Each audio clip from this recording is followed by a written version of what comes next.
While a brain-based approach to pain is our most accurate model, it's important to understand that it doesn't mean that the pain is all in your head. So what I typically see is people who have been in pain for months or years, they've gone to their doctor, to specialists, they've gotten scans done, and they've seen no improvement in their pain, and the conclusion from the clinicians then is that the pain must be coming from their head, and that they're imagining it. Usually it's not so blunt, they don't say that you're just making it up, but invariably for the person hearing this, they can be upset because the implication is that they're making this up for whatever reason, and perhaps they're looking for attention, perhaps they're looking to cause a problem when there's no problem there.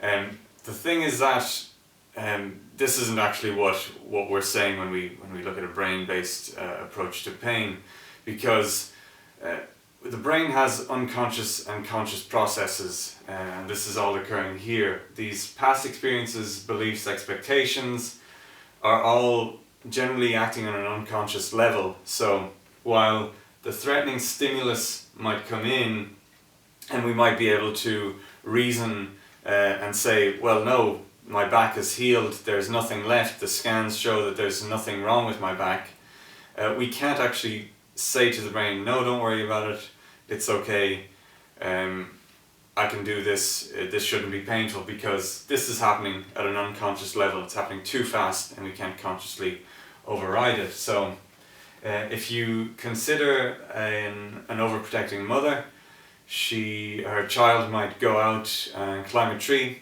fall off, hurt themselves, run home crying, and the mother will say, you're not climbing trees anymore. Look, you climbed a tree, you fell off, you hurt yourself, so past experience, belief, expectations are being formed at that moment. And the mother is concerned with the child's survival, understandably, doesn't want the child to be hurt, so she's going to say that, no, you can't do that. And the brain is going to act in a similar way. This is very oversimplified, but it sort of makes things a bit simpler to grasp. So the brain is going to be primarily concerned with survival, and it's going to say, that was sore, that was bad, that was threatening before, so we're not going to do that again. And if you try to do that, I might discourage you by creating a sensation of pain, of restriction, and essentially going back to the child who has hurt themselves climbing a tree.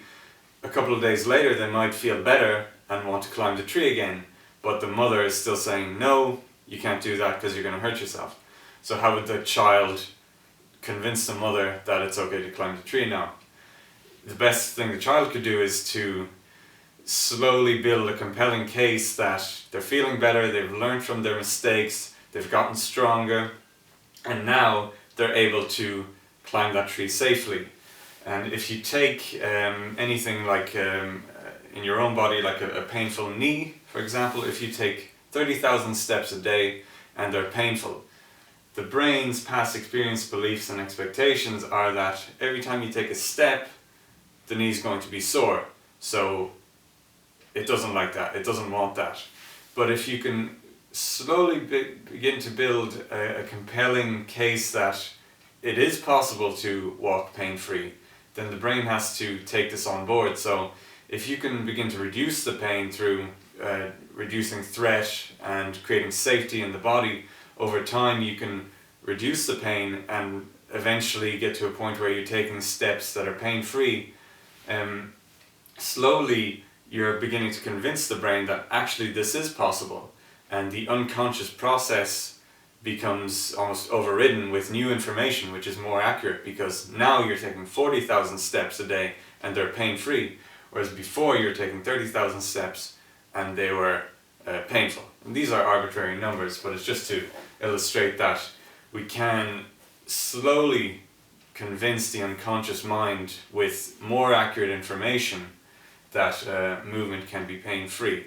So this would be the goal once we've understood what it is that the brain is interpreting as threatening, what it is in your in terms of biological, psychological and social factors, as well as your previous injury history.